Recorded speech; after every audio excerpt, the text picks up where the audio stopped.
So I recently came across this video, This is World of Warcraft, from Carbot. And, I knew of Carbot. I wasn't really into his cartoons for quite a while until recently, when I started watching his Diablo series that he was doing. And I just thought that was really, really fun and enjoyable to watch. But, I was going through his channel and I came across this video, This is World of Warcraft, and it struck home to me. And I was reading some of the comments too, and I can tell that it struck home on a lot of other people as well. So I just wanted to give my thoughts on it and kind of do a reaction to it.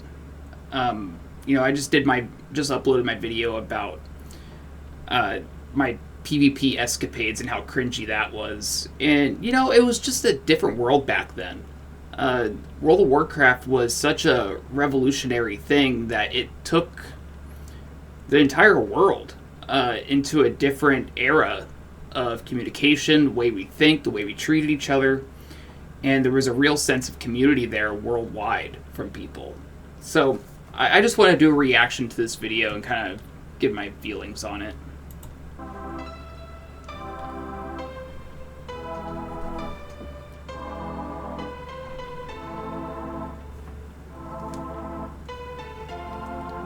So yeah, now when I bought my game, I actually did it through EB Games, and I was surprised. They actually had it delivered to my house on release day on November 23rd. So I have to give EB Games a lot of credit. I think they're GameStop now. But I remember I got it that day, and I put in the 200 discs that it came with to install it. Yep, there you go. And man. And of course, I started out as Horde, as anyone's been watching knows. But yeah, you end up forming teams with people. You formed friendships. You had to talk to other players, and it was necessary to talk to other people in order to accomplish different things. And I remember trying to make my own guild as well, but it didn't work out. I was better at just being a guildie.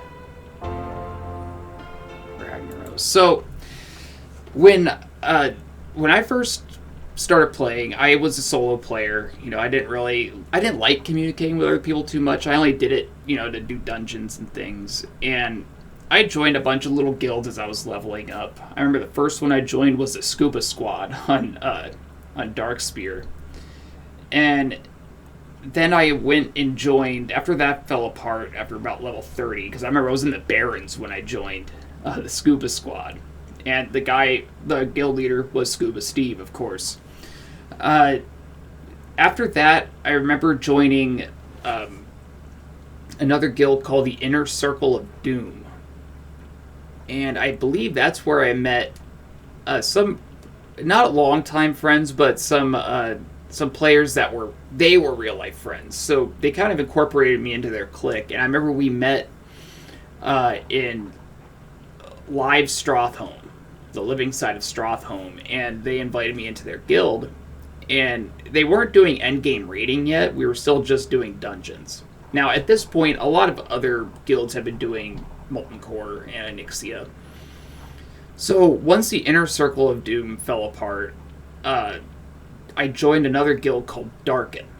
And that was my home for the rest of vanilla World of Warcraft. So in Darken, we had class channels, and we had a class leader. His name was Scarrick. We had other players that were named Blank and Abominog, and we were all warlocks. So Scarrick was our class leader, and we also had Landfear. All the warlocks, after every time we did a dungeon or a raid, we would all go to the Western Plaguelands and just gather shards, because we used up all of our soul shards during the raid, and we would just sit out there and bullshit on Vent, and it was amazing. Abominog was an older guy. He was probably in his late 40s, 50s, drank all the time, so he was always a hoot. And Blank and I were always, he and I were like best friends in game. Lived on the other side of the country, but he and I talked to each other like we've known each other forever. So anyways, I'm going to continue through here, but I'll probably tell more of these stories. Yep, there we were mapping out. Jula was our guild leader. He was a mage. Yep, and everybody was just. It was such a great feeling to log in every single day. You had something to do. You knew you were going to see your friends, and then go into the Burning Crusade.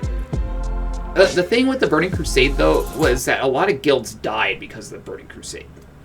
And I think a lot of it was because they got rid of the 40-man raid content and made it 25-man. So a lot of people were losing their spots for raiding. And we had our main tank leave. We had all kinds of people start ducking out. But there was one story in particular that I really wanted to talk about when it came to the Burning Crusade was us warlocks. We were all, in Darken.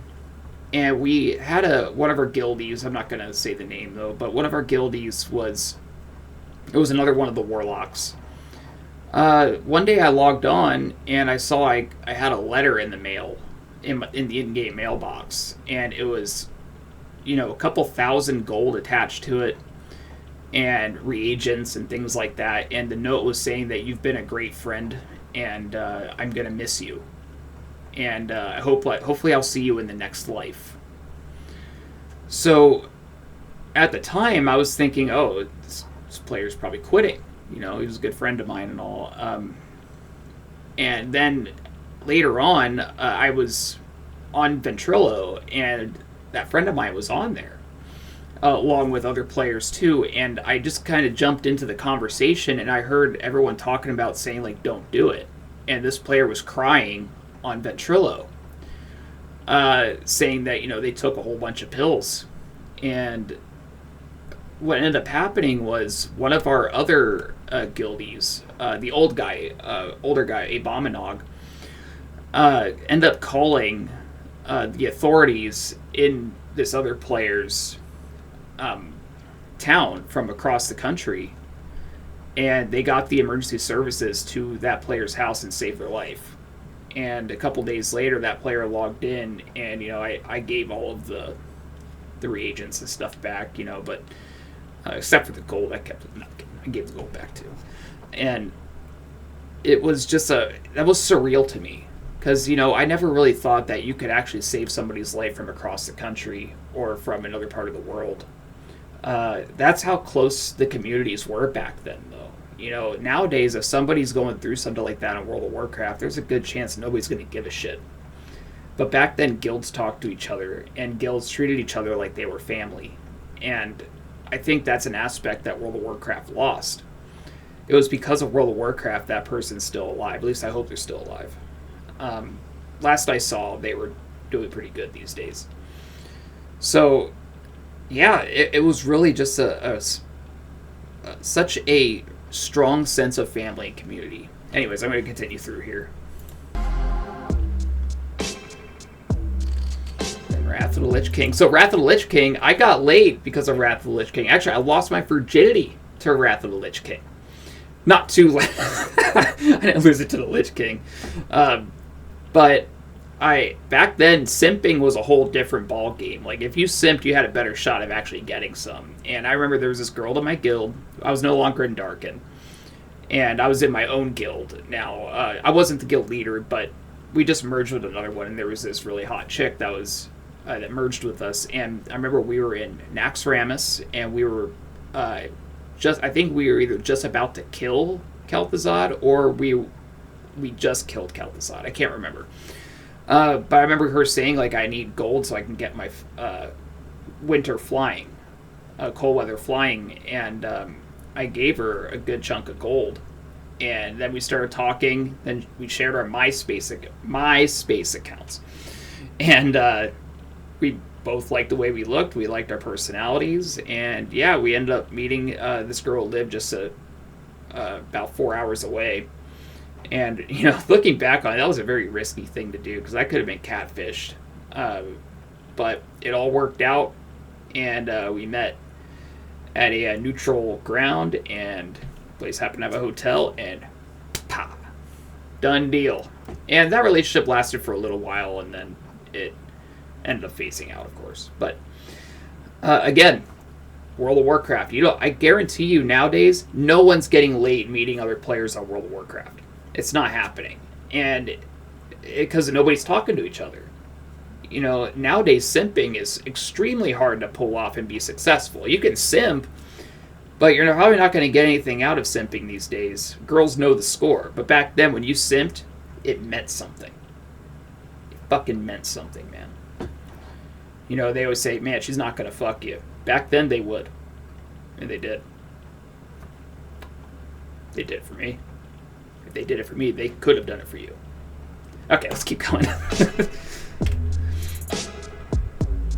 So, yeah, here comes the epic mounts, or the mounts you can buy from the shop. So, no longer are you going to be wearing or riding your badass mount that you got from a raid. None of that. Nowadays, if you want to look cool, how rich are you? What are you willing to fork out above your monthly subscription? It's not about dedication. It's not about skill, levels that you can reach. Bosses you've killed. Who gives a flying fuck about that when you can buy a giant sperm cell from buying a digital deluxe version of Shadowlands? So, yeah. People started quitting. Next thing you know, your buddies are disappearing. And boom, boom. Next thing you know, you're the last one left. God, that's so heartbreaking, just seeing this. Yeah, now you're not even talking to anybody. You just get picked up and dropped in a conveyor belt with the rest of them. You go in, you do the dungeon. The dungeons also nowadays, they give you warnings on everything. You have to have either add-ons, or the dungeon will say, hey, incoming, here comes a whirlwind, or here comes this. So you don't have to shout to the other players now and say, hey, look out. Or hey, man, let me help you out with giving you tips on how to handle this. If somebody is bad at the game and they're not handling the mechanics well enough, you don't say a word to them. You just boot them out of the group and you get a new person brought in. So instead of actually talking to the person saying, hey, maybe next time use your demonic circle in order for you to get out of that. If you're having a hard time moving out of it because you're like necromancer over here who keyboard turns all the time. Well, why don't you just click the one key and have yourself, or shift one or whatever, and have yourself teleport to a demonic circle. You can actually, that's what happened to me back in the classic days. I couldn't get out of the way of Sindragosa in Ice Crown Citadel because I'm a fucking keyboard turner. So my guild leader just said, hey, you're doing really good, but you need to figure out how to not get killed by this when the ice blast comes in. So he suggested, why don't you do your demonic circle? And guess what? I never got killed by that mechanic again because somebody that knew what they were doing told me what to do. So nowadays, you don't have that aspect anymore. You just get put into a group. If you can't figure it out, they kick you, and a new person shows up and finishes the group for you. No words spoken at all. Yeah, the WoW token. It's all just... People have become so reclusive, and now if you want cool gear, you can just buy it. Yes, I had that same feeling when WoW Classic came out, and immediately, it was like the first... It was kind of like a drug dealer where it's like the first dose is free, you get the full experience, and then when they come out with Burning Crusade, it's like, hey, do you want the Portal Pass? Hey, do you want to ride on one of those little warp dragons? Yeah, pay us extra. Hey, if you want your character to be cloned over from vanilla WoW to Burning Crusade, you can do that, but there's no going back unless you pay us extra to double your character. So that way you still be in the Classic realm and the Burning Crusade realm. But you gotta pay extra, even though you're already paying a monthly subscription as it is. And then, of course, they add the WoW token into Wrath of the Lich King. The WoW token has destroyed World of Warcraft. All the integrity of the game was destroyed once they added that WoW token to it.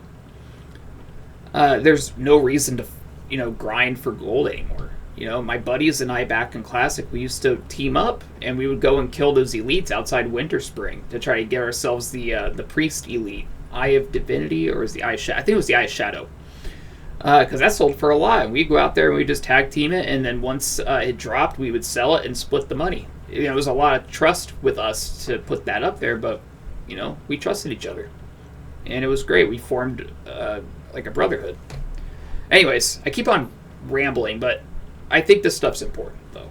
I think it's important to mention these memories. Yeah.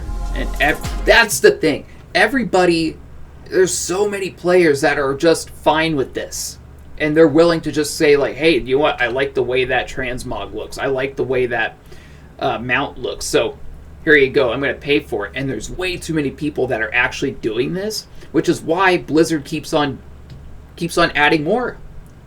You know, all the cool stuff that you want to get, you can't earn. You have to pay for it if you want to get the cool stuff. Then when you're sitting in town and you're on your fucking mount that nobody gives a shit because they know you bought it, but yet you keep buying it. Why? Why do you think people are fucking impressed? Oh my god. It's mind melting on why people keep on paying for this shit. Level boosts, portal pass, and and then you can just like for going into the Burning Crusade, you can buy the level boost and give your character right up to the top. So if you wanted to make a paladin, anyways, I know I'm rambling. Again, I don't script my videos at all usually, or actually, I don't think I have yet.